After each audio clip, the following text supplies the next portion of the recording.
talks about it, he said that he thought he was going to die and that he has never been so afraid of dying in his life, that he thought that he could take a couple with him, but that he was going, like this was the end of his life. It was so scary.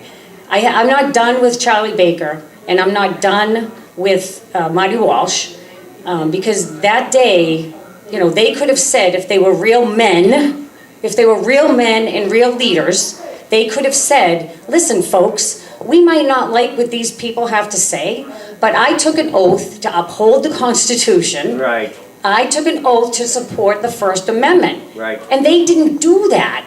And so if there was a snowball's chance in hell that I would ever vote for Charlie Baker again, like, and it was a snowball's chance in hell, you know, it's gone. Like, it's completely gone. And I'm not done with calling these people out for what they did that day on the Boston Common. This is where it all began. The mayor of Boston. Okay, I want to jump. Oh, John. Anyway. I want to ask Diana, because I know Ray Hanna very well, and I orchestrated a meeting for Brigitte Gabriel at Indian Meadows Country Club in Westboro a number of years back. I was at that meeting, as I Yes, you recall. were. And the thing that I'm finding amazing about this story, when it came down from the Home Office, better way of putting it, was to say that they felt it was too dangerous and there were death threats. Yet this is a woman who's had, how many fatwas? I mean, countless, she travels with at least a team of 8 security people at all time. Her house is like, got a moat around it, and she's got like 20 security people. And I don't mean some like guy 6 feet tall, 500 pounds that, you know, has a cap gun. I'm talking about people with body armor, assault weapons, blacked out, bulletproof Suburbans. But people like me don't have that. I understand And so that. that's, and I should have said that, I'm sorry to interrupt you. What I should have told you is, the email that I got said that there were credible death threats for people at the rally, which we took to be people like me, who would have been the MC of the event. Yep. And so she, as the leader, she had, I mean, it was terrible that they had to cancel. Right, the reason I bring this up is, if you don't know who she is, you need to read up on her. She has a lot of courage, that's what you're, Yeah. right. And what she went through as a teenager, literally in a foxhole for what, like a year and a half? No, 7 years, It was from 7 age years, 10 okay. to 17. Got shot a number of times, crawling for water. This woman does not scare easily. No. So for her to call up her groups and say, hey, we're worried about you, that has to be pretty serious. Yes. That's the reason that I emphasize this so much. Yes, no, you're right, and you know, I was afraid before the rally got canceled, to be honest with you. I was afraid, but I was still gonna do it.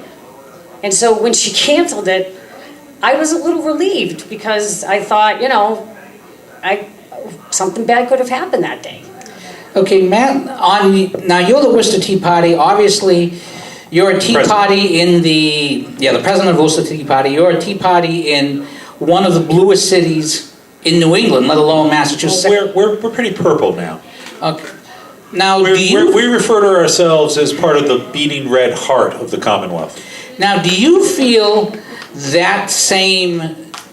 Do you get that pressure to self-censor, and do you see the media playing along with this? For example, we were talking about this event itself. We sent out our press releases to all kinds of papers, and I mean, Stacy McCain is a nationally known reporter, award-winning reporter, and the papers weren't interested. And it was very interesting that they did not want to talk about this event. No, first off, they want to ignore us. They want to ignore us. They want to pretend that we don't exist. You might notice that I have written on my little yellow band, Free Stacy McCain, because I was part of the cadre of people that attempted to get Mr. McCain reinstated on Twitter. Sorry, we failed on that. Look, I am more than used to pushing this rock up the hill and trying to get my voice out as to be heard in the marketplace of ideas. And frankly, I've kind of gotten used to the fact that I'm always going to be punching up, that they're always going to have better meteor sources, they're going to have more better, more money, more anything. But the simple truth is I have the ultimate weapon. I have the truth on my side. And with that being said, how can I possibly lose? I mean, I am eager for this. I really believe that people can only be told that when a politician is peeing on their back that it's raining for so long before they finally wake up. Okay, Stacy, going to you, you're banning from Twitter, and there was a lot of this just before the election. It was almost as if they were trying to silence effective conservative voices before the election, and you were banned and for doing the unthinkable, which is taking feminism and quoting it in its own words and quoting people in their own words. So was this a precursor of what we're seeing now? Well, here's the thing, is that I don't know why I was banned. You know, previously, a couple of times previously, I had, 24-hour suspensions where they send you a note and say, delete this tweet and so forth like that. This just, zoom, came down, permanent, and I write back to them, hey, what's going, no, you're permanently suspended for participating in targeted abuse. They didn't tell me who was targeted, they didn't tell me how they were abused or how I was supposed to have participated. What goes on is that the people who complain the most, the squeaky wheel gets the grease. Okay, now let me tell you that the 2 previous times that I had been temporarily suspended, you know who it was? Neil Rauhauser? No. That was a good guess, though. No. It was a transgender person who has been accused of pedophilia. Okay, I know the name, I can't remember. I know you know exactly who I'm talking about. I can't place the name. And here's the thing, is that people had been telling me, you remember when Charles Johnson, the other Charles Johnson of Got News. Yes. Yeah. Okay, when he was banned, okay, now this was supposedly because he had doxed Jackie Coakley. Supposedly he had doxed Jackie Coakley, who was the liar who created the hoax. Could you explain what doxing is for those who might be watching and don't know? Doxing is when you publish personal information, including addresses or phone numbers or things like that. It's considered unacceptable unless threatened by CNN, of course. Well, anyways, but doxing, to take a private citizen and expose them, and and this is done. The hackers did it to me. I was swatted. I was targeted by swatting, and people went to federal prison because of my swatting and the swatting of others. They also swatted Wayne LaPierre of the NRA. They swatted Congressman Mike Rogers. Is that who it is from Michigan? Anyways, and so Not me. yeah, and so this was real terrorism that was real intimidating, and so this the question of what did Charles Johnson do that got him banned, kind of raised question, but nobody could point to anything, that I had done that was anything like that, and it was probably this transgender person, because I used their actual name, in a tweet. Well, that's a hate crime now. It's thought crime, and we're living in this Orwellian world where ISIS supporting accounts are all over Twitter, right? But me, I just, happen to use the actual name of a transgender pedophile, allegedly a pedophile, and and for that, I'm shut down, and it was in February of an election year.